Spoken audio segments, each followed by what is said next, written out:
Buonasera a tutti gli amici collegati qui a Lombardia TV, a Che Calcio Che Fa. Stiamo arrivando alla fine di questa bellissima stagione a livello calcistico, anche se c'è sempre qualcuno che dice che insomma il nostro campionato non è dei più belli, eccetera, eccetera. Andate a vedervi la finale, per esempio, di Champions League e dopo mi racconterete cosa può il calcio inglese sortire. Quindi alla fine anche loro, se devono pensare a raggiungere il risultato, magari lo perseguono in qualche modo con il giusto, diciamo, cinismo e magari un po' meno con il bel gioco, cosa che noi magari in Italia non riusciamo ad avere. Che Calcio Che Fa è un piccolo format che abbraccia la TV con Lombardia TV, la radio con Silvio Music Radio, la sua trasmissione lunedì, e il siti web collegati.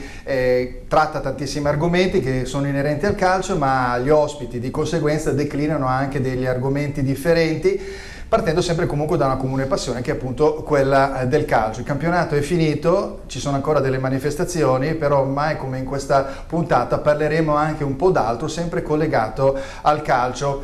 Gli ospiti della serata sono un amico che è venuto a trovarci nuovamente ed è il direttore del sito web, trasmissione anche radio collegata, il Massimo Canta, direttore di Carta Canta Web. Buonasera a tutti. Eccolo, vabbè, insomma, ormai tanto noi abbiamo una continua frequentazione, quindi continua, dopo parleremo anche di altre cose. Stavo dicendo prima il discorso legato a qualcosa di vicino al calcio, perché il calcio è anche passione, è anche memoria di tantissimi episodi che rimangono impressi appunto nella memoria di qualsiasi tifoso e appassionato di questo bellissimo sport, e al tempo stesso anche la beneficenza, che è una situazione non meno importante, perché ci sono tantissime iniziative che ruotano attorno al calcio, e chi meglio dei due ospiti che vado a presentare possono rappresentare indubbiamente questo lato, questa sfaccettatura. Allora, iniziamo da Carlotta Riva. Eccola, Carlotta Riva. Carlotta Riva, che è in rappresentanza dell'associazione Ogni Giorno per Emma. E poi abbiamo invece il nostro amico Luca Dozio, che è l'organizzatore del Club Italia Master. Buonasera a tutti. Allora, Carlotta Riva e Luca Dozio insieme, un connubio, poi tra parentesi ci colleghiamo anche per il discorso che riguarda la comunicazione e l'ufficio stampa del sottoscritto e anche di Massimo Canta, collegato appunto al Club Italia Master. È un'iniziativa che va avanti con partite che si dipanano nel tempo. Abbiamo già fatto qualche partita perché poi hanno una lunghissima storia il Club Italia Master, ma esattamente domani ci sarà un evento molto importante organizzato dalla famiglia Riva, che appunto tiene molto a cuore le sorti di questa associazione Ogni Giorno per Emma. E quindi sentiamo Carlotta riguardo a questo, e non è un caso che riportiamo qui questa pin bellissima con l'immagine della locandina e Carlotta ipotetica graficamente riportata qui, e sentiamo Carlotta cosa ci dice riguardo appunto a questa associazione Ogni Giorno per Emma. Grazie Fulvio innanzitutto, e alla trasmissione che queste settimane avete parlato, visto dell'associazione, dell'evento di domani, e Luca che è proprio il tramite, è colui che ci ha dato l'opportunità già l'anno scorso di organizzare questa giornata, e domani proprio avremo il Club Italia Master ospite per sostenere l'associazione Ogni Giorno per Emma. Ogni Giorno per Emma nasce nel 2010, dopo che i genitori di Emma diagnosticano alla figlia l'atassia di Frederick. L'atassia è una malattia degenerativa progressiva del sistema nervoso e è una malattia genetica non curabile, come moltissime malattie genetiche. E quando nel 2016 hanno diagnosticato al più piccolo dei miei fratelli l'atassia, i miei genitori hanno avuto la fortuna di incontrare Italo e Annalisa della Libera, i genitori di Emma, che avevano già iniziato un percorso che è complessissimo, quello dell'aprire un'associazione, di sostenere famiglie e ragazzi malati, perché questa è una malattia generalmente infantile, esordisce tra i 5 e i 20 anni, nell'ultima decade, diciamo, di vita. E come capita spesso per le malattie rare, nascono tante associazioni, tante famiglie che si sentono coinvolte. Noi abbiamo avuto la fortuna di avere qualcuno che stava già facendo un grandissimo lavoro. Allora, quando ci siamo guardati in faccia, abbiamo pensato cosa possiamo fare noi che da soli abbiamo poco, come tutte le famiglie che si possono trovare da un giorno all'altro in una situazione simile. Di percentuale, no? Non sono assolutamente, tanti casi, uno su 50.000. Tutta la ricerca non può andare in quella direzione, che poi dovrebbe impegnarsi troppo da un punto di vista probabilmente economico, e questa è una cosa non molto bella. Assolutamente, e quindi perché non sostenere già qualcuno che lo stava facendo e che stava indirizzando le sue energie, a nostro parere, nella direzione giusta. Ecco, la ricerca è questa bellissima parola, perché la ricerca effettivamente porta avanti, sposta avanti, diciamo, la situazione, il buon vivere, no? della vita, diciamo, dell'uomo, perché ovviamente non ci sarebbero state delle scoperte nella vita dell'uomo se non ci fosse stata indubbiamente una ricerca opportuna e anche dei pionieri ad andare in questa direzione. In questo momento c'è forse un po' di pionierismo, no? Ci sono dei dottori, poi appunto c'è l'Università Trento, mi sembra, che stanno seguendo il caso in particolar modo, e quindi è evidente che bisogna cercare di spostare più in là questa asticella, alzarla sempre di più per riuscire a raggiungere, diciamo, la risoluzione, o perlomeno un giusto livello di vita, no? Insomma, questo per qualsiasi tipo di patologia, evidentemente. Quindi io ti domando se la ricerca rappresenta in questo momento storico, non che non è rappresentante, ovviamente è il momento storico, quindi la ricerca è sempre importante, però sta andando abbastanza velocemente o segnala una situazione, diciamo, di rallentamento? È proprio quello il punto. L'associazione Ogni Giorno per Emma da anni il suo obiettivo è proprio indirizzare l'attenzione verso la terapia genica e la ricerca, che se una volta le malattie rare, che sono tantissime, ed è per questo che le singole patologie sono meno conosciute. L'atassia di Friedreich, avendo l'incidenza di 1 su 50.000, è evidente che possa richiamare l'attenzione di un target limitato comunque. La terapia genica da un po' di anni a questa parte Scusa Carlotto un attimo, questa qua è la slide che richiama 8 giugno Save the Dead, appunto Famiglia Riva che organizza questo evento per la ricerca e la cura dell'atassia di Friedreich, www.per-emma.it. Questo, ricordiamoci, ricorrerà qualche volta durante la trasmissione, appunto per sensibilizzare ulteriormente, come stai facendo tu in questo momento. Prego, scusa. No, grazie mille, stavo guardando con la faccina. Niente, dicevo che è da un po' di anni, se le aziende farmaceutiche tendono, in quanto come obiettivo, ahimè, primario è il profitto, a indirizzare gli investimenti dove c'è più interesse, più pazienti e quindi un target più ampio, oggi proprio per le molte applicazioni della terapia genica è un po' di anni che gli investimenti istituzionali si stanno muovendo in questa direzione. Ed è per questo che noi insistiamo tanto e lavoriamo tanto per sensibilizzare su questo. Bene, allora quindi ricordiamoci, questo evento riguarda appunto 8 giugno per Emma, ne riparleremo più avanti, anche perché poi tu alla tua sinistra hai un rappresentante, l'organizzatore del Club Italia Master, che è questa associazione a scopo benefico che racchiude praticamente all'interno, ormai da 37 anni a questa parte, fondata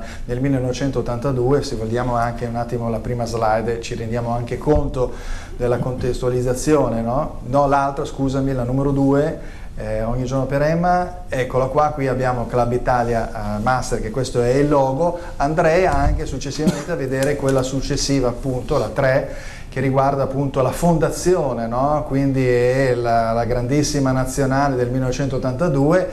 da dove partì praticamente l'iniziativa del Club Italia Master, tutti i giocatori che una volta smessi gli scarpini a livello professionistico rimangono all'interno dell'ambiente del calcio per offrire le loro prestazioni per scopi di solidarietà e di beneficenza. L'artefice di tutto ciò è il Paolo Rossi assieme a Sergio Azzaretto, che hanno fondato questa associazione che è arrivata fino ai giorni nostri con tantissimo successo e tantissime iniziative. A questo punto c'è stato un momento di flessione, una pausa diciamo di riflessione della nazionale negli ultimi anni, si sta un po' rilanciando, e in questo periodo storico appunto vediamo un nuovo sito, vediamo i social, vediamo nuove manifestazioni, e al centro c'è anche la tua organizzazione. Parlo appunto con Luca Dozio. Sì, allora buonasera a tutti. Sì, io sono l'ultimo arrivato, quindi giustamente come ultimo arrivato ho guardato quello che è successo in passato e ho cercato di aggiornare il tutto con le nuove tendenze, i social, il web, con l'ausilio di collaboratori validi. Faccio un passo indietro, quindi torno sulla partita che ci sarà domani, partita del cuore, dove è iniziato tutto l'anno scorso con la mamma di Carlotta, Anna, che saluto. A un pranzo ci siamo incontrati ed è nata questa iniziativa dove associare un evento benefico, portando i campioni, tra cui uno dei primi che ha aderito all'iniziativa è stato Totò Schillaci, quindi, che è un amico, e abbiamo fatto questo per sollevare l'opinione pubblica. E questo qua è partito tutto da questo, perché comunque è un problema di nicchia ma che vogliamo far conoscere. È nato un feeling bellissimo tra di me, la famiglia e il Club Italia, Famiglia Riva, quindi questo feeling ci ha portato a fare la seconda edizione. Quindi domani con grande entusiasmo c'è un torneo di calcio di squadre, dove sono aumentate quest'anno le squadre. Poi quante sono? 6? No, 8 squadre, sì. 8 squadre che si scontrano, calcio a 5, la migliore sfiderà come gift finale i campioni di calcio che sono Ballotta, rappresentati appunto in porta Ballotta, Torricelli, Galia, Bianchi, Schillaci come punto diamante. Ci sarà a guidarli Giuseppe Fini. Quindi attenzione, perché non è detto che non entri in campo anche lui direttamente, visto che è sempre bello pimpante e attivo. C'è già stata una partita tra date al 30 di marzo e ce ne sarà un'altra che appunto sarà ancora di più collegata a questo progetto di solidarietà, quindi ogni giorno per Emma andrà avanti nella collaborazione, quindi nel prossimo impegno in Valle d'Intelvi, e quindi a questo punto insomma in bocca al lupo. Io so che sarà una manifestazione ben riuscita, e quindi sono anche molto contento di far parte assieme a Massimo, che adesso chiaramente ti coinvolgiamo, che sei rimasto un po' fermo a livello dialettico. Allora vediamo un attimo, ti voglio coinvolgere Massimo facendoti vedere la nazionale che nel 1987, vediamo sempre il Club Italia Master, annoverava tra le sue fila questi giocatori. Adesso io voglio sapere da te i nomi dei giocatori.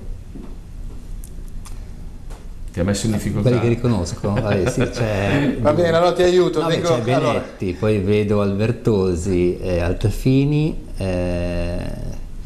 Damiani, Marini, Oriali mi sembra, non so se Canuti quello in basso a sinistra. Esatto. Allora c'è il medico Colombo che era dell'Inter, Sergio Azzaretto, Bini forse. Bini, quello non lo conosco, Moreno Roggi, Benetti, Turone, Altafini, cioè Albertosi, Altafini, e poi in basso Onofri del Genoa, Morini, Antonelli, Damiani, Marini, sì. Beccalossi credo, Oriali e Canuti, insomma giocatori che hanno fatto un po' di scudetti, un po' di Coppa Italia, gente che è campione del mondo, insomma una bellissimo team. E vediamo invece quella successiva che questo riguarda sempre la storia, quindi è l'ultimo trofeo, nel senso che non è l'ultimo trofeo, hanno fatto la Coppa Pelé per qualche edizione, l'ultima volta è stata fatta nel 93 a Trieste ed è stata vinta proprio dalla nazionale italiana. Quello è il trofeo chiaramente organizzato da Pelé e dalla nazionale, e vediamo un attimo quella successiva quali sono stati gli artefici di questa vittoria, quindi vediamo, sentiamo Luca se riesce a riconoscere qualcuno, uno scherzetto, vediamo. Beh, quelli della Juve li conosco tutti. Vabbè, dai, Gentile, Causi, Gentile e Paolo, poi vabbè c'è Altobelli. Ovviamente c'è Paolo Rossi che quindi nel 93 era forse un 6 anni che aveva smesso di giocare a pallone, diciamo a livello professionistico. Da sinistra c'è Gentile, Fedosena, Fontolan, il terzino della Juve, quello con Favaro, esatto, Favaro, c'è Dossena, Causio e Piotti in porto, Torino Piotti che è stato anche del Milan, mi sembra, giusto? Avellino e Milan, sì. Tuttora noi siamo detentori di questa coppa che sarebbe bello rifarla, bellissima. Sarebbe bello, sì. Riuscire a rifare una Coppa Pelé è il mio sogno oggi. Però che fascino, Pelé, comunque Coppa Pelé, perché dopo abbiamo avuto comunque Maradona, abbiamo avuto grandissimi campioni, Messi, Cristiano Ronaldo, ma questo ci si rende conto come Pelé rappresenti poi da un certo punto di vista, vero Massimo? Sì, un po' accomuna l'immaginario, un po' tutte no? le generazioni, perché quando parli di Pelé, è chiaro, poi parli di Maradona, accosti le varie generazioni comunque sono dei miti e quindi rimangono impressi a tutti, è facile poi legarsi a loro con queste immagini. Ecco, vediamo invece la slide numero 7 che stiamo andando velocissimamente. Eccola, questa è più recente, credo che sia del 2015, aiutami Luca. Sì, 2015-2016. O 2016, è una bellissima trasferta fatta in Cina. Vuoi dirmi tu i nomi? Sì, allora abbiamo dei grandissimi campioni, Di Livio, Viercul, Baresi, Baggio, Costa Curta, Zambrotta, Dino Baggio, Chimenti, Eranio, Schillaci e poi c'è uno il che capitano, lo nominerei io. Chi è? Il capitano. Baresi? Sì, no, l'ha detto okay. Baresi. No, a fianco di Schillaci sembrava Alessandro Bianchi da lontano, vabbè, comunque. No, non è Bianchi. Non è Bianchi. Bianchi. Sai che io non c'ero ancora in quel periodo lì, sono arrivato subito dopo e quindi non me lo ricordo. Beh, questo tanto per dire cosa vuol dire portare il calcio in una realtà, per esempio in Cina, no? Sì. Loro praticamente fanno bellissimi stadi ma vengono riempiti da poca diciamo popolazione, poco pubblico, e quindi portare dei campioni, sono stati anche campioni pallone d'oro come Baggio. Ma perché Baggio. allora c'erano pochi TV e vedevano il calcio, soprattutto quello italiano, perciò a loro gli è rimasto, questi grandi campioni sono rimasti tutti impressi, no? Quindi quando vai giù trovano ancora un mondo di fan che forse in Italia non c'è più. Noi viviamo di calcio, quindi, in questo settore. Esatto, ci sono quelli giovani, noi seguiamo quelli più giovani, però in Cina hanno una memoria importante sui grandi successi che ha fatto l'Italia nell'82, si ricordano ancora bene che c'è solo un emittente TV, trasmetteva quello, perciò non è che c'era molto da... Sì, però vedi che anche la passione, anche diciamo nelle manifestazioni, che ce ne sono tante, perché non c'è Club Italia Master, è quella più famosa, sì, e anche quella più antica, diciamo, come tradizione, sì, e fondazione, però arrivato a un certo punto ci sono tante partite, le stesse partite del cuore che vengono fatte, di là, lasciando perdere il calcio giocato, ma le partite dei cantanti, dei piloti, di tutti, diciamo, gli avvocati, i magistrati, sì, sì, sì. Alla fine il calcio rappresenta veramente il trait d'union per riuscire, diciamo, a trascinare veramente la passione delle persone e veicolare dei messaggi ovviamente di solidarietà, che è la cosa più importante. Quello che toglie un po', perché certe volte si è un po' critici nei confronti del calcio, girano troppi soldi eccetera eccetera, arrivato a un certo punto viene ridato in queste situazioni, no? In questi eventi, no? Giusto Luca? Sì, viene ridato in questi eventi e bisogna fare anche una scelta sugli eventi da fare, cioè sposare dei progetti perché sono tutti progetti molto interessanti con dei valori importanti. Oggi non possiamo essere presenti dappertutto, quindi bisogna sposare anche dei progetti dove ci sia comunque del feeling, come ne parlavo prima, con le persone che ci sono dietro. Questo è fondamentale. Quindi noi sposiamo dei progetti anche dovuto a questo amore che nasce tra le persone, ecco. Quindi se no vorremmo farli tutti, non possiamo. Ci piacerebbe, ma anche comunque organizzare degli eventi di questo tipo c'è una difficoltà importante di tempo, di energia, anche gli stessi campioni, grazie anche al mio supporto di consigli che do, andiamo a fare determinati eventi, proprio perché nasce da un rapporto con le persone che va oltre a tutto, cioè proprio ci si lega sotto profilo umano per 1000 motivi. Sì, però è anche una forma, diciamo, di comunicazione, quella di creare, diciamo, degli eventi riguardo a questo, che può essere la partita con uno spirito di solidarietà, eccetera eccetera, ma io penso anche agli sponsor, penso anche a chi può sostenere situazioni di questo tipo, che arrivato a un certo punto piuttosto che andare a fare una pubblicità magari che non ha un rientro dal punto di vista di immagine, magari su una rivista un po' più specializzato, dove ormai tutti conoscono già da tantissimo tempo quello che tu stai facendo, forse tutto sommato è meglio invece convogliare queste risorse in eventi che abbiano appunto uno sfondo di solidarietà. Io credo che questo sia la cosa più importante e spero che si vada, mi sembra che si vada anche abbastanza in quella direzione, anche perché poi è una cosa un po' differente, una cosa che comunque attrae maggiormente l'attenzione. A livello di comunicazione invece Massimo Canta, se lasci un po' in disparte Carta Canta Web e invece porti avanti l'attività di ufficio stampa e comunicazione assieme al sottoscritto, quindi se vuoi parlare un po' di questa attività. Sì, stiamo un po' rivedendo il sito in modo da organizzarci, diffondere tutto quello che è la storia di questa associazione, perché nasce, come dicevi tu, 37 anni fa, però è in evoluzione, quindi tante cose sono cambiate, anche i metodi di comunicazione delle attività del Club Italia Master sono diversi rispetto al passato. Stiamo lavorando su questo, stiamo vedendo già degli ottimi risultati. Ci sono già stati l'evento di Tradate, il prossimo di domani, un altro in programma a luglio. L'anno scorso tra l'altro eravamo già presenti noi come redazione all'evento di Imbersago, quindi possiamo testimoniare la bontà e la capacità organizzativa della famiglia del Club Italia Master, che ha già dimostrato in quell'occasione in cui eravamo proprio presenti.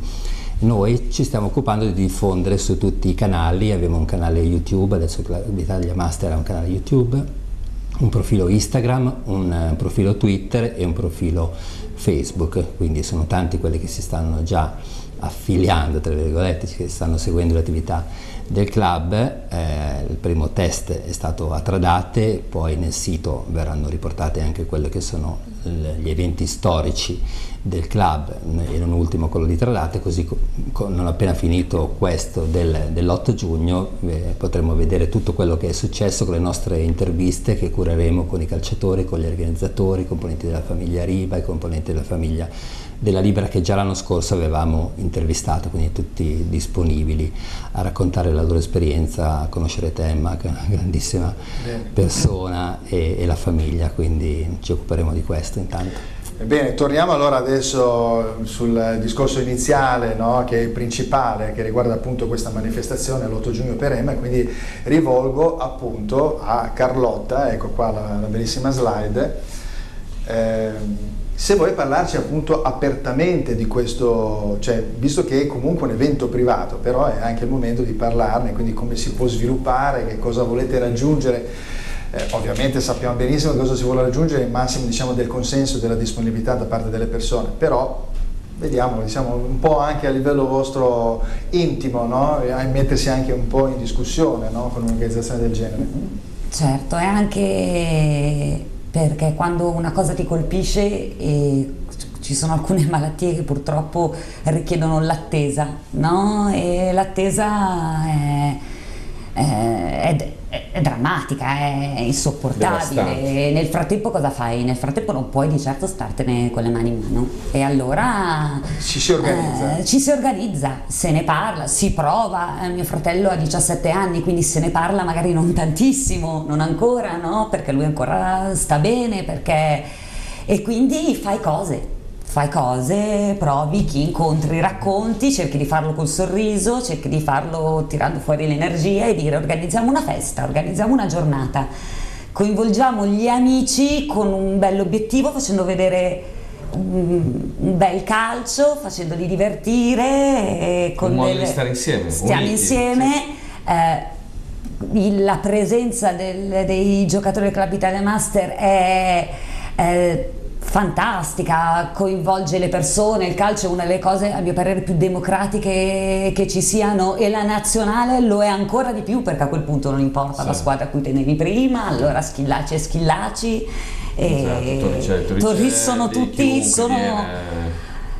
quindi veramente grazie. Ecco, io Grazie a te. avrò occasione domani, appunto, assieme a tutto lo staff, a Massimo, a Luca l'ha già vista l'anno scorso, ma anche tu Massimo credo, di conoscere Emma. Io non c'ero l'anno scorso, quindi sono molto curioso, e quindi ti domando, Emma è proprio un testimonial fantastico, perché veramente, al di là del fatto che ha questa patologia, però ha una grandissima forza, una forza di venirne fuori, di capire, perché qua bisogna capire, quindi sei d'accordo con me che è un testimonial perfetto? Emma è unica. Emma è una ragazza che scopre che il suo futuro, per come se l'era immaginato, sarà diverso, e reagisce scegliendo di studiare per trovare una cura alla sua malattia. Quindi è anche difficile relazionare, no? Metterla a confronto con altre reazioni a quello che ci accade tutti i giorni. Pochi potrebbero fare una Nella cosa situazione del genere. negativa le emozioni positive. Totalmente. O no? Ci vuole Fatica, una grandissima impegno, forza. cioè è più proprio il quotidiano, ricordarsi, mettersi in gioco, avere davanti a te il tuo problema, no? E ogni giorno cercare un modo per poterlo risolvere. La situazione, non è fuggire per niente. No, caspita, e invece aggredire nel migliore dei modi, andare veramente con l'elmetto, andare in battaglia. Chi parte? E non tutti sono capaci, da questo punto di vista lo vediamo con le nostre paranoie quotidiane di persone che invece stanno bene, che quindi non hanno questa problematica. Da un punto di vista invece un po' più tecnico c'è invece il discorso del correttore genomico, una rivoluzione che è nella cura delle malattie rare, quindi c'è un discorso evidentemente di andare a studiare le cellule staminali, quindi riuscire in qualche modo a recuperare una sorta, diciamo, di verginità del genoma,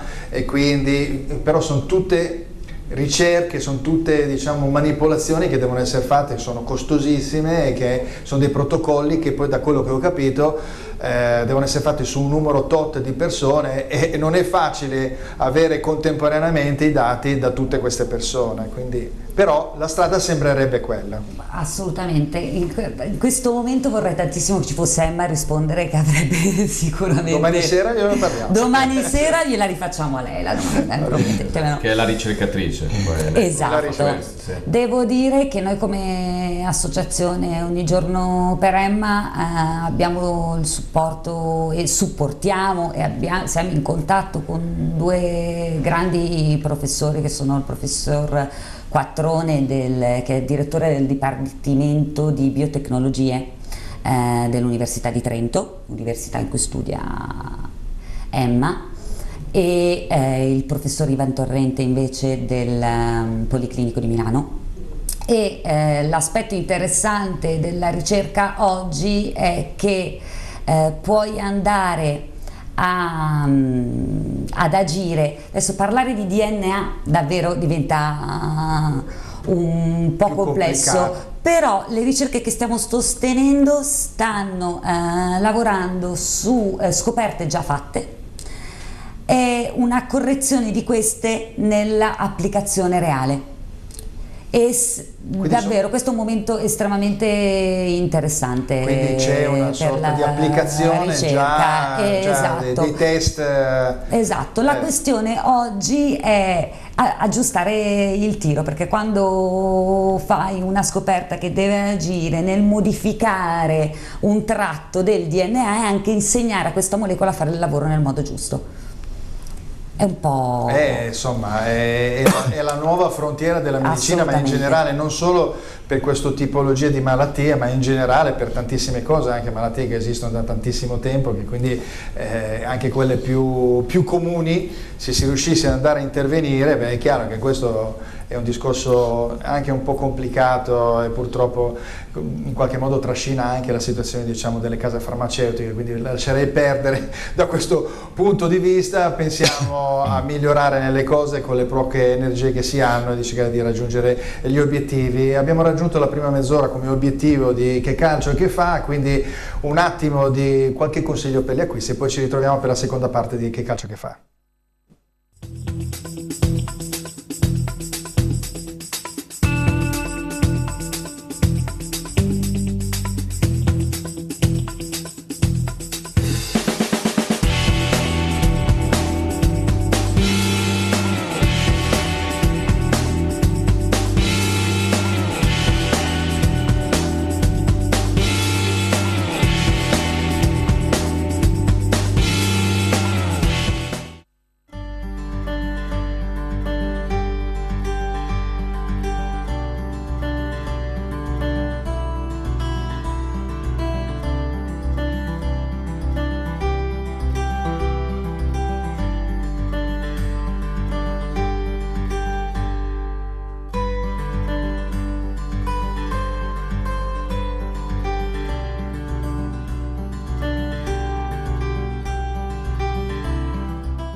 Passione, emozione, sensazione e ancora euforia, divertimento e simpatia.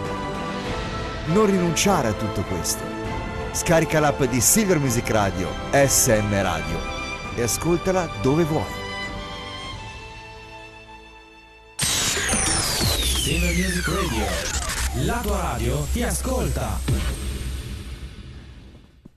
La tua radio ti ascolta, questo è Silver Music Radio, quindi ogni lunedì dalle 3 alle 4 ci troviamo appunto in via Giambellino, zona Piazza Napoli, a parlare di calcio, del calcio giocato. Il calcio giocato che è finito a livello di campionati, con i verdetti anche riguardanti le varie coppe, però esistono ancora delle manifestazioni in giro per il mondo e quindi, siccome ci sono degli appassionati che vogliono sapere ovviamente fino in fondo e non riescono a rimanere senza calcio, cominciamo a fare questa piccola panoramica. Una di queste riguarda per esempio la Coppa d'Africa che si svolgerà in Egitto, quindi io parto un po' più in là nel tempo, dal 21 giugno al 19 luglio. È interessante perché comunque ci sono campioni come tipo Salah per esempio con l'Egitto, poi proprio giocano in casa. Poi in questi giorni c'è la Nation League che si sta svolgendo in Portogallo con le quattro compagini che sono l'Inghilterra, il Portogallo, l'Olanda e la Svizzera, che si sfidano per la finale, che mi sembra che sia domenica. Alla fine, diciamo, di questa somma di questo primo tentativo di questo torneo con i gironcini, dove l'Italia è riuscito a mantenere la fase A, a rimanere, diciamo, nella Serie A del calcio che conta, visto che venivamo da diciamo 10 anni di apprendistato negativo e soprattutto non essere andati ai mondiali di Russia, è già stato un piccolo risultato. Tra parentesi, ho letto recentemente che i premi sono anche abbastanza notevoli per queste compagini, quindi sono stati cambiati praticamente con la storia di un campionatino interno a livello europeo. Le partite di amichevoli sono state convertite con partite un po' più, diciamo, con un certo significato, e alla fine dopo i soldi alla fine ci girano anche in questo ambiente come al solito. Poi abbiamo il mondiale Under 20 che si sta svolgendo in Polonia. Si svolge dal 23 maggio al 15 giugno, dove l'Italia ha battuto 2-1 il Messico e l'Ecuador 1-0, ha fatto 0-0 col Giappone prima del girone, ha battuto i padroni di casa della Polonia 1-0 e adesso la prossima partita è con il Mali, che si annuncia abbastanza difficilotta, perché il Mali è un po' la sorpresa di questo campionato. Questo tutto per arrivare che tra un po', il 7 giugno appunto, parte il campionato del mondo femminile di calcio femminile, che finirà il 7 luglio. È stato organizzato dal 1991 da Avalanche all'epoca, verrà utilizzata la VAR E le partite dell'Italia saranno queste: 9 giugno domenica Italia-Australia, una gatta da pelare notevole, che l'Australia è una delle più forti al mondo. Venerdì 14 giugno c'è la Giamaica-Italia e poi la partita clou finale martedì 18 Italia-Brasile, e quindi staremo a vedere se le nostre ragazze e il capitano della nazionale Cristiana Girelli riuscirà a passare al turno successivo. Vediamo un attimo la slide, eccole qua. Queste sono le nostre ragazze e diamo un po' di spazio al calcio femminile, una cosa velocissima. Voglio sapere da Massimo cosa ne pensa, anche perché poi lui ha un po' seguito il calcio femminile, l'ho seguito anch'io per ciò che riguarda la sponda Inter, tu hai seguito la sponda Milan invece. Sì, noi abbiamo assistito a qualche partita quest'anno del Milan femminile, che ha iniziato quest'anno rilevando quello che era il Brescia e presentandosi subito molto bene, perché il Milan ha chiuso terzo il campionato, rischiando fino alle ultime giornate di lottare anche per la prima posizione, andando in semifinale di Coppa Italia. Io ho assistito alla partita in casa, Milan-Juventus, che si era disputata a Vercelli, quindi allo Stadio Piola, quindi un bel palcoscenico. Poi la Juventus addirittura ha fatto il ritorno allo Stadium, quindi anche la finale, quindi il calcio femminile ormai sta prendendo piede anche in Italia rispetto all'estero. Questo siamo molto indietro. Grazie all'affrancamento con i team maschili, no? Esatto, sì, perché adesso le società maschili hanno affrancato, adesso comunque è in programma anche di dedicare delle strutture anche al calcio femminile. La Juventus sta lavorando molto in questo, ma la Juventus è avanti come è avanti anche nel calcio maschile. Non dirlo troppo forte, perché altrimenti il pavone Luca col sorriso, però è così, quindi abbiamo visto, a me ha fatto impressione vedere in casa a Vercelli Milan-Juventus con un pubblico di sostenitori juventini molto massiccio, molto numeroso, quindi è seguita davvero da vicino anche la squadra femminile. E anche, ti dirò, tecnicamente mi hanno anche stupito, perché abbiamo visto delle belle giocate veramente, quindi c'era sia l'allenatrice della squadra femminile della Juventus, c'era la Morace in panchina per il Milan, adesso non lo è più, anche se si parla di un ritorno. È stata sollevata dall'incarico, sì, anche perché poi il calcio femminile vuol dire che sta entrando nelle pieghe giuste, sì, quando un personaggio del genere come la Morace si dimette, qualche cosa uno si chiede. Però comunque è un movimento molto interessante, e adesso il palcoscenico francese darà molto risalto a queste squadre. Non parlo di calcio femminile con Luca D'Ozio, faccio invece un riferimento alla finale di Champions, visto che appunto lui è juventino, ama questo argomento in senso generale, senso lato, no? Perché gli piace ama e odia, no? Gira il coltello alla piaga, no? Portare una croce ormai. Gli altri è abbastanza evidente che invece volevo arrivare a questo, che la Juventus è stata molto sfortunata quest'anno, perché era partito col progetto Massimo. Però alla fine tu puoi pensare tutto quello che vuoi, ma quando arriva il momento giusto, che sono le partite dentro fuori, se non sei al massimo della forma, con tutto l'organico a disposizione, tutto ciò che hai progettato sulla carta viene in qualche modo disatteso. E quindi è stata un po' sfortunata, perché io poi, arrivato a un certo punto, vedo, e questa è una mia piccola crociata, e tutti dicono guarda lui che fa poveretto, povero Don Chisciotte contro i mulini a vento, che la finale veramente dell'altro giorno, quella tra il Tottenham e il Liverpool, è stata una finale, mi sembrava di vedere un'Inter-Fiorentina, cioè una squadra che fa giro palla con una squadra che va via in velocità. Inter giro palla e Fiorentina con le tre punte davanti, Muriel, Chiesa, Simeone, che vanno in via con il lancio lungo proprio basico. Io una cosa del genere non l'ho vista fare praticamente una finale, quindi per dire che insomma il calcio italiano a livello tattico non c'è nessuno che ha qualcosa da insegnare. Quindi parlando un attimo della presenza in Champions della Juventus e poi il discorso del calcio tattico dell'Italia. Allora, secondo il mio punto di vista, che non sono nessuno, però la Juve è arrivata dopo un ciclo importante di 8 anni con degli elementi stanchi, quindi fisicamente non a posto, perciò hanno affrontato l'ultima parte diciamo del campionato della Champions, come dicevi tu, con degli elementi acciaccati. Questo si è visto sul campo che è mancata di atletica, non di gioco, come molti hanno attaccato Allegri che non ce l'ha già la Juve, ha il suo gioco. No, se ti mancano i personaggi, i esatto, giocatori, manca anche l'uomo. se è un grande organico comunque. Quelli dell'Ajax sono sembrati dei fenomeni, ma solo perché correvano di più, non è che avevano un gioco così strabiliante, correvano il doppio e quindi tu ti sei trovato in una situazione di difficoltà sotto il profilo atletico.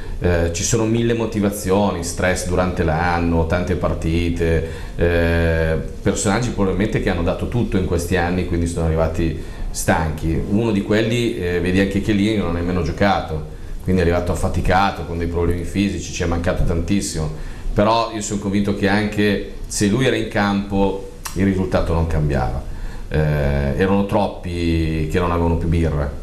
Perciò quindi la squadra in qualche modo è stata sfortunata, però anche non era preparata. No, il progetto c'era, era il gran finale, no? Quindi arrivare col botto, riuscire ad andare a vincersi la Champions. Non ce l'hanno fatta, adesso la Juve è da ricostruire secondo il mio punto di vista. Di questo ne parliamo dopo, anche perché poi c'è una bomba per te. Invece secondo l'altro la questione, diciamo, tattica del calcio italiano, cosa dici? Sei dalla parte di quelli che devono continuare a dire il calcio italiano? No, io non sono di quella parte lì, perché io mi sono guardato Cittadella Verona, è stata una partita sia l'andata e il ritorno entusiasmante, sono squadre di Serie B, però con degli allenatori capaci, c'era entusiasmo, c'era gioco, hanno cercato di dare tutto. Io mi sono divertito più nella finale. Mi fa piacere che tu riporti questo, perché è uno spot del calcio italiano, perché dopo alla fine effettivamente uno dice beh, tanto Serie B, quando poi parlano per esempio di partite, non so, ma chi vuoi che veda Empoli-Frosinone, ma non è che in Inghilterra, in Spagna o in Germania o in Francia ci sono in fondo classifica delle squadre che non seguiamo di sicuro, quindi non mi piace questo atteggiamento un po' disfattista, però vabbè, questa è una situazione particolare. Vediamo la slide numero 11, perché ci dà in realtà il senso del campionato passato, lo vediamo adesso. Ecco, questa è la classifica con a sinistra del teleschermo quelli che prenderanno il posto delle ultime 3 arrivate. Quindi noi abbiamo visto una Juventus che ha spopolato e ha mollato un po' il colpo, chiamiamolo così, alla fine del campionato, il Napoli che è stato interlocutore, ha tenuto le distanze dalla terza alla quarta, l'Atalanta che ha avuto un rush finale grazie anche a una fermata dell'Inter un po' troppo eccessiva, un Milan che è riuscito a schizzare in avanti, a mantenere in momenti questo bravo Gattuso, a tenere la barra dritta e a raggiungere quasi per un pelo la quarta posizione Champions, la Roma che ha fatto di tutto e di più per praticamente suicidarsi. Bellissimo campionato, quello del Torino, in parte anche quello della Lazio suggelato dalla Coppa Italia, la Sampdoria interlocutore che ha fatto fino a un certo punto bene, il Bologna che stava per andare in Serie B si è ritrovato al 10° posto, e poi tutte le altre squadre in una zona di salvezza che quest'anno ha un po' fatto paura ai vari giocatori, alle varie squadre, perché sappiamo che di solito è la quota 40, qua per salvarsi fino alla penultima non si sapeva se i 43 punti sarebbero bastati, no? Per dire, la Fiorentina stessa ha rischiato notevolmente, la Spal ha fatto un bel campionato, però come vedete era a 4 punti dalla terzultima. Il Genoa, per il suo solito modo di agire con il doppio calciomercato, si autopunisce e ha rischiato di andare in Serie B. La Fiorentina ha mollato a un certo momento, ma qua ci sono situazioni di natura societaria. Vanno in Serie B Empoli, Frosinone e il Chievo, che non è riuscito assolutamente ad entrare nel vivo del campionato e quindi ha fatto delle partite dignitose. Salgono il Brescia molto bene, il Lecce che vince poi a ridosso l'ultima giornata, mi sembra, il Verona, come dicevi tu, che batte il Cittadella nei playoff. Sì, bellissima partita, bellissima partita. Mi sono divertito. Quindi, praticamente queste 3 squadre, arrivato a un certo punto, sono anche squadre che hanno un passato molto doloroso. Il Brescia da tantissimo tempo che non saliva in Serie A, quindi abbiamo una Serie A per l'anno prossimo veramente molto, ma molto, secondo me, entusiasmante, sì, perché è dettata da grandi città, quindi grande pubblico, e quindi questa è una cosa positiva. Allora, la cosa più importante però, slide numero 12, è vedere le panchine protagoniste, perché guarda caso qua si stanno cambiando tutti i conduttori. i manovratori di queste squadre, dalla Juventus alla Roma, all'Inter, al Milan. L'unico che rimane invece è Ancelotti col Napoli. E quindi a questo punto vediamo un attimo quella che può essere invece la bomba che riguarda l'allenatore della Juventus, ma non solo quello, con la slide numero 13. La nuova Juventus, questa è una voce che arriva dalla Spagna, mi ha fatto trasecolare, però è un calcio fantascientifico. Però da un certo punto, se veramente si potesse ipotizzare la nuova Juventus con Cristiano Ronaldo, che c'è già, con Guardiola che ha qualche prurito per il discorso che il Manchester City non può fare mercato e quindi magari c'è un progetto notevole, e poi un giocatore, poi provate a vedere i 2 palloni d'oro che hanno entusiasmato negli ultimi 10 anni nella stessa squadra. Quindi domando allo Juventino Doc se questo è veramente un discorso prettamente fantascientifico. È un sogno. È un sogno ad occhi aperti. Ma se fosse realizzabile saresti contento o è troppo eccessivo? Una cosa... Troppo eccessivo. Anche perché vedere in campo tutti e 2 insieme, andranno d'accordo o viene fuori un putiferio? E se non vincono? Allora questo è il problema. Se non vincono cosa succede poi? Già con Ronaldo quest'anno mi ha massacrato, figuriamoci se arriva anche Messi non si vince. Però cerchiamo di vincere con Ronaldo e basta, dai, lo portiamo a casa. Va bene così, va bene. Sì. Domando invece a Massimo questa visione così fantastica a fronte, diciamo, delle tristezze di Inter Milan. No, ma infatti mi sembra una roba mi sembra un po' eccessivo, però non è che per caso la campagna acquisti la fa Cristiano Ronaldo, dopo ti faccio prima questa visione e poi la oltre a fare la formazione, dici? Quasi. No, sicuramente sarà il primo informato della campagna acquisti. Non credo che, a parte che adesso è impegnato con la Nation League, però non credo che vada poi in vacanza col pensiero di chi debba acquistare la Juventus. Il tecnico, spingere un po' sul tecnico. Sul tecnico sicuramente può dire la sua, come credo abbia detto per Allegri. Quindi anche lui credo ci sia di mezzo in questa scelta, nonostante le belle parole dette in fase di commiato, perché comunque Allegri abbiamo visto Ronaldo come si è comportato al fischio finale di Juventus Ajax, quindi qualche cosa non gli è andata giù, e sicuramente negli acquisti, nelle persone che vuole avere a fianco, dirà la sua. Uno come Messi, non credo che voglia Messi a fianco, è una voce spagnola, e non credo che Messi voglia Ronaldo a fianco, come non vuole Griezmann al Barcellona, e Griezmann rischia di non andare al Barcellona perché Messi non lo vuole. Credo che sì, più che altro è più fattibile e pensabile l'avvicinamento a Guardiola. Questo sì, cambierebbe molto le cose in casa Juventus.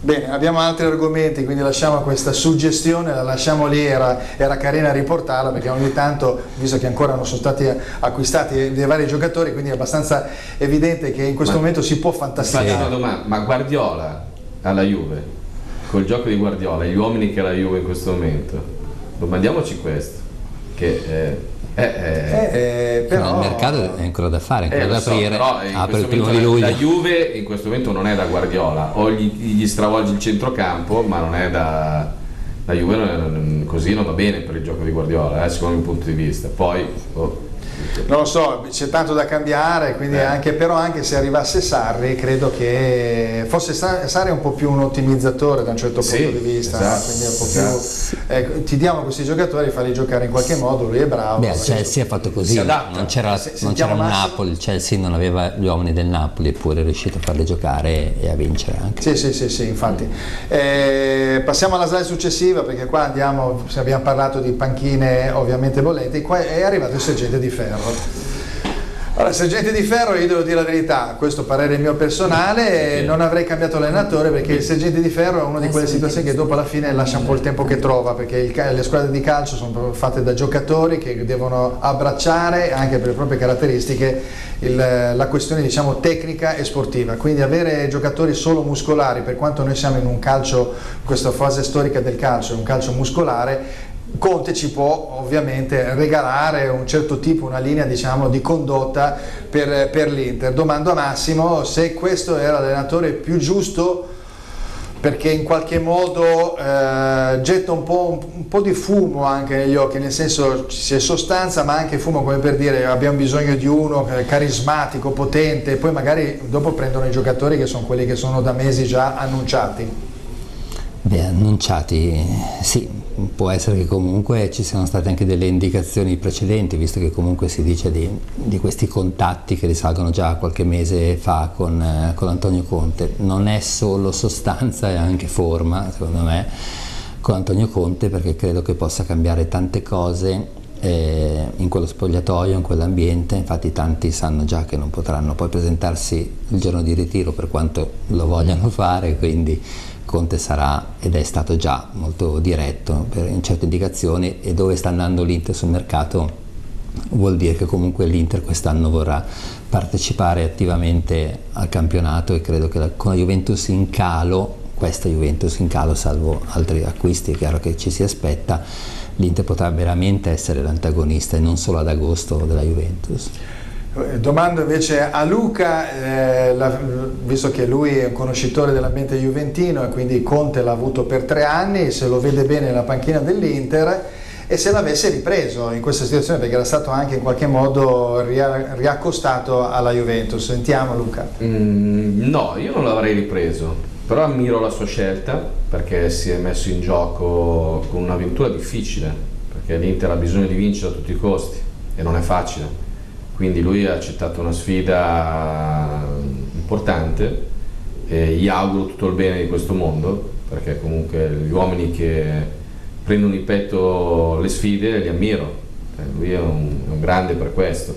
Poi può essere simpatico, antipatico, quello che vuoi, però c'è da dire che insomma l'Inter in questi anni non è che ha fatto un granché, quindi arrivando all'Inter è come se avesse messo un tipo di fabbrica, no? Vengo qua e vinco, è un po' una promessa, anche senza dirla, ma se arrivo all'Inter vuol dire che io voglio vincere, quello che ha fatto poi nella Juve e nel Chelsea, no? Dovrebbe in qualche modo far anche capire che se viene appunto lui viene all'Inter per vincere, vuol dire che si entra in una fase successiva. Infatti finisce il fair play finanziario, poi non è che finisca del tutto, però comunque tutti i vincoli, laccetti vengono un po' dismessi, quindi automaticamente ci sono dei soldi che dovrebbero essere investiti automaticamente per il mercato, e quindi lui avrà dei giocatori. I nomi che sento un po' in giro tutto sommato erano quelli già accostati, o lui c'era già nei mesi dietro le quinte per in qualche modo chiamarli, altrimenti, perché io mi aspetterei veramente 1, 2, 3 profili nuovi, no? Vero Massimo? Però questi, adesso uno è dato per certo, Godin arriverà, di Dzeko e di Barella ormai si dà come affari conclusi, sono tutti interpreti del suo gioco, quindi non c'entrerebbero non vanno in contraddizione, ecco. Fanno parte dei suoi uomini. Sì, no, io dicevo che probabilmente anche nel passato, magari qualche mese fa, già anche l'anno scorso effettivamente Barella era accostato però quest'anno già da qualche mese pesantemente Barella, cioè è un giocatore dell'Inter, poi per carità saremo smentiti, però Barella fa parte del progetto Conte, è un giocatore da Conte, una mezzala, e Dzeko è l'attaccante che da Conte, non vuole un uomo dare a Sentiamo Conte. un attimo invece Luca, stai dicendo, scusa? No, stavo dicendo che Conte, io l'ho visto alla Juve, ho avuto anche modo di conoscerlo, a lui gli piace avere una squadra da battaglia e il metto in testa e giù andare a fare la battaglia. E quindi i nomi che stai dicendo tu Massimo, soprattutto Barella, sono i soldatini che gli piace avere in campo, no? Vederli in campo che fino all'ultimo secondo danno l'anima per tutta la stagione. E quindi molti dell'Inter adesso sono sul chi va là, secondo il mio punto di vista. Poi giocatori di carattere, perché comunque Barella e Dzeko hanno dimostrato di avere fin troppo carattere anche in questo occasioni. vedremo un attimo come si svolgerà indubbiamente questo rapporto. Tanto sanno benissimo come agisce Conte, perché Conte è anche molto preparato dal punto di vista scientifico. Io mi ricordo nel 2016 che calcolava il bioritmo, calcolava le endorfine, calcolava il testosterone, cioè voleva avere in quel periodo storico, in quelle 2 o 3 settimane, l'organico più performante da un punto di vista fisico. Quindi questo la dice lunga di cosa stanno chiaramente i giocatori dell'Inter andranno in qualche modo incontro nei prossimi mesi. Carlotta, un po' il calcio va bene, beneficenza, Club Italia Master, passione, c'è una squadra in particolar modo per cui tu tifi, oppure è solo il calcio in generale, quando c'è la nazionale, giocatori magari del passato? Ho una famiglia di interisti. Di interisti? Sì, poveretti, nel senso mi dispiace tanto per loro perché mi sembra di aver intuito che l'interista soffra nell'anima, per natura, e amo l'interista per questo, perché proprio lui la vive come un sacrificio. Lo capisco, benissimo. Però per osmosi è passato qualcosa nei confronti di... No, beh, quello, e soprattutto ho una sorella calciatrice. Che so, verrà, no, ma infatti prima quando dovevi parlavate di inserirti nazionale, parlare di calcio femminile. ma giusto, però ho notato, e infatti il discorso è cambiato velocemente. Perché sul calcio femminile poi per forza gioca in quale squadra? Lei ha giocato in Serie A. E adesso gioca in Serie B, poi è cambiato tutto, c'è la B1, B2, il girone della B si era doppiato. La squadra qual era? Adesso nella Voluntas, sinceramente non ricordo tutte le squadre in cui ha giocato, militato, vabbè, però... Posizione in campo? Dove gioca? Credo che sia ala, però devo dire che io non sono proprio l'interlocutrice. L'anno scorso io ho assistito a una partita perché giocavano contro loro a casa. Ma giocava tecnicamente, brava fisicamente, io non so, non l'ho visto. È più un difensore o più un attaccante? No, più attaccante. È un attaccante. Sì, più attaccante. È più attaccante. Sì, dietro le punte. Sì, anche secondo me. Centrocampo. Sì, sta bene lì, sta molto bene. Però è bravo, veramente, martella. Quindi la vediamo domani sera? La vedete domani sera, certo, bene. certo. Ok, bene. Allora andiamo invece verso l'ultimo argomento velocissimamente, perché poi dobbiamo ritornare anche sull'argomento sempre di 8 giugno per Emma. La slide numero 15. Eccolo qua, il signor Maldini, l'esame di maturità ovviamente, è qua predisposto davanti, è un po' preoccupato, faccia un po' tirata, perché in questo periodo storico effettivamente anche per il tifoso milanista mi dispiace, perché io voglio che insomma Milano ricresca un po' da un punto di vista calcistico, anche se vabbè io tifo Inter, dall'altra parte invece c'è un milanista come Massimo Canta, però è abbastanza evidente che in questo periodo storico veramente ogni anno si ricambia. Sembra un po' il periodo di un 4-5 anni fa con l'Inter, che ogni anno si ripartiva bene o male. L'Inter di adesso è un po' quella un po' strutturata da Mancini, con l'interregno di Pioli e Spalletti. Sì, adesso vedendo quell'immagine mi ricordo Maldini, andavamo a scuola a pochi centinaia di metri di distanza, perché lui faceva il liceo Volta a Milano, per le differenze. Vedendolo lì seduto così subito sono andato indietro di un po' di anni. Sì, Paolo è cambiato tanto quest'anno di nuovo, come dicevi tu, perché Milan si trova senza Leonardo, senza l'allenatore, e con Maldini pronto e preparato per rivestire. È una prova fortissima questa. Per lui sì, perché comunque quest'anno non dico che sia rimasto ai margini, però studiava. Ha lasciato fare ed era a guardare, a imparare quello che faceva Leonardo. Sicuramente avevano due compiti distinti, però sempre in simbiosi, quindi l'abbiamo visto parlare poco, muoversi tanto, spesso Milanello forse più di altri, e questa è proprio la prova che cercava, quindi credo che adesso lui sia nelle condizioni di assumere il ruolo che forse ha sempre voluto, però non è semplice, e comunque infatti Milan sta lavorando per contornarlo di persone capaci, fidate, legate al Milan. Sì. Luca, ti sembra questi giocatori, ex giocatori, questi grandissimi campioni, penso a Totti, allo stesso Zanetti, a Del Piero, che poi non è stato coinvolto nel progetto per esempio Juventus, devono dare un qualcosa, no? Ovviamente non è detto che, avendo un passato glorioso, guardiamo anche i due fratelli Inzaghi, uno campione del mondo, l'altro non è campione del mondo, uno ha avuto il Milan, però quest'anno la sua esperienza al Bologna non è stata delle migliori. Dall'altra parte c'è invece uno che Simone ha fatto la gavetta, Coppa Italia, decoroso come gioco, sempre attestato sulla quinta posizione, quindi insomma positivo, quindi non è detto, quindi un campione stratosferico come Maldini è sinonimo comunque di riuscita. Poi c'è questa contrapposizione che io da esterno vedo che è amato ma fino a un certo punto, e questo non l'ho mai capito. Io Maldini l'ho reputo un grande come Del Piero, come Totti, come Zanetti, queste grandi bandiere, però non ho mai capito il tifoso milanista quando ha lasciato Maldini, se non mi ricordo male, non è stato così amato come nello stesso momento che hanno lasciato gli altri. Sì. C'è sempre stato un qualcosina. Io credo Perché che la sia questione era legata a un dissidio con la curva. c'è stato un problema con la curva, Sì. ma credo che nell'accezione E proprio guarda del caso campione- proprio culminato nell'ultimo giorno, nell'ultima partita, esatto. per cui c'è stato proprio questo distacco brutto con parte dei tifosi, ma per Lui il resto comunque no. ha detto che è superata questa cosa, quindi Ma per lui, per i Per tifosi? lui sì, però Sì. per una frangia di tifosi che ho avuto quindi modo tu vuoi così dire che di- qualche problema già viene fuori dopo con lui, magari se Beh, magari scusate, le critiche che ha ricevuto quando era a Miami, che il Milan traballava, lui era a Miami, o no, sì, sbaglio, beh, sì, il tifoso questo- subito gli è dato addosso, non è che... io credo che adesso non lo Sì, è farebbe più bastato questo un errore. giorno di vacanza in quei giorni lì cruciali del Magari non Milan. doveva dirlo, era meglio, perché adesso una vacanza poteva anche farsela. Sì, o questo è non anche giusto, farla, in un quindi momento se- diciamo così difficile come è Difficile, quello, esatto. bisogna sempre fare un po' di attenzione.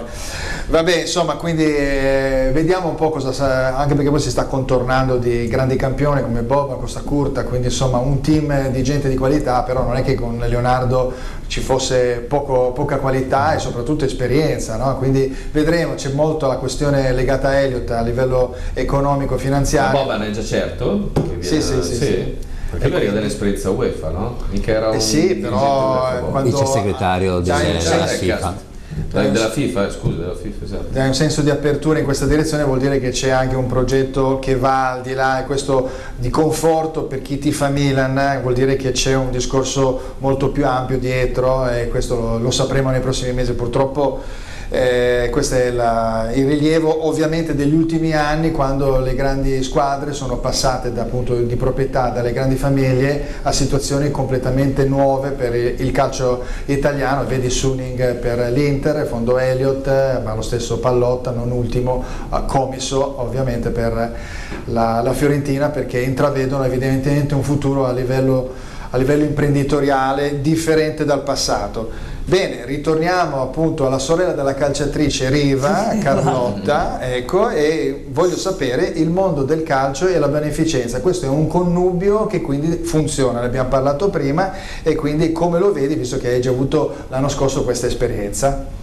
Appunto, ringrazio quello che il calcio in questo momento sta facendo per noi. Credo che i giocatori, ovviamente resta, se parliamo di opinione anche pubblica, spostandolo, perché è ovvio che loro stanno facendo nello specifico per noi qualcosa di incredibile. Probabilmente c'è anche il fatto che la popolarità e tutto quello che ti succede in carriera poi per il singolo magari porta a sentire la responsabilità, no? Quando raccogli, quando hai avuto l'obiettivo è questo, attirare l'attenzione, cioè far capire che c'è un problema che esiste e quindi grazie a loro, grazie alla loro fama sì, era in generale, no? Perché mi sembra che succeda in tanti, non solo nel calcio, in tanti sport che a fine carriera, no? Piloti si dedicano a questo. È come se si portassero dietro forse anche un bagaglio importante, una vita fatta di... probabilmente anche sostituiscono quella mancanza, no, del passato a livello sportivo. Certamente. Si sentono più utili, quindi Esatto. il coinvolgimento è importante, quindi anche questo è un aspetto di cui forse non abbiamo parlato a livello di solidarietà, l'abbiamo visto dalla parte della solidarietà delle associazioni, invece dalla parte dello sportivo che si dismette in qualche modo. È bello esserci anche per lo sportivo, proprio è bello essere lì. Esistono anche delle associazioni che vanno a favore degli sportivi che hanno dei problemi, purtroppo, perché la vita regala sempre un po' delle sorprese, oppure sono state poco formichine nel passato, e quindi vabbè, lasciamo perdere, arriviamo in fondo alla trasmissione, abbiamo finito, quindi per sostenere ogni giorno per Emma, eccolo qua, ricordiamoci comunque l'evento dell'8 giugno, quindi di domani, ogni giorno per Emma, organizzato dalla famiglia Riva a Imbersago, per la ricerca e la cura della tassia di Fred Reich, e ricordatevi per le vostre donazioni www.per-emma.it, ricordatevi tutto il lavoro che ci sta dietro a questa iniziativa. Io intanto saluto il direttore di Carta Canta Web, Massimo Canta. Grazie, buonasera, arrivederci. E saluto ovviamente la coppiata di lusso per domani sera. Grazie. Quindi saluto Carlotta Riva in rappresentanza di Ogni Giorno per Emma, l'associazione. Grazie, grazie davvero. E saluto Luca Dozio per Club, la parte calcistica sportiva, esatto. Club Italia Master, e quindi vi auguro per domani sera, quindi ci auguriamo un po' tutti che questa trasmissione fatta un po' diciamo in famiglia sia un buon viatico anche per la riuscita, e di sicuro sarà così per domani sera. Grazie ancora allora. Grazie a voi. Va bene, noi ci vediamo settimana prossima. Che calcio che fa, vi ricordo ovviamente sempre i riferimenti in TV su Lombardia TV venerdì alle ore 21 e sabato alle ore 18 in replica, e poi su SM Radio lunedì alle ore 15, su silvimusicradio.it e Lodi Crema TV canale 111, e poi sul web per qualche notizia diciamo volante un po' particolare, che calcio che fa.com. Ci vediamo settimana prossima, ciao ciao.